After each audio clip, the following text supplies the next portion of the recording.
भद्रक जिला तिहिड़ी बिजेडी कार्यालय प्रबाद पुरुष विजु पट्टनायकों 27तम तिरोधान दिवस पालित हो जाइछि।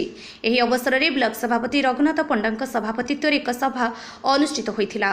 एथिरे बिजेडी जिला उपसभापति सुरेन्द्र कुमार नायक, वरिष्ठ बिजेडी नेता कमलाकांत स्वाई, जिला साधारण संपादक कमलाकांत लेंका, सरपंच कैलाश परिड़ा, पूर्वतन समिति सभ्य संग्राम दास, कैलाश राउल, सौम्यरंजन परिड़ा, बिजेडी नेता गणेश प्रसाद नायक, प्रफुल्ल जति, राजकिशोर नायक, कमलाकांत पंडा, संबित परिड़ा, नारायण परिड़ा, संजय महांती, शशधर मल्लिक प्रमुख बहु बिजेडी नेता कर्मी जोगदे विजु पट्टनायकों तैलचित्र श्रद्धासुमन अर्पण कर विजुबाबू त्याग और राजनैतिक जीवन उपर आलोकपात करथिबा बेले विजु पट्टनायकों भारत रत्न प्रदान करने को दावी करथिले।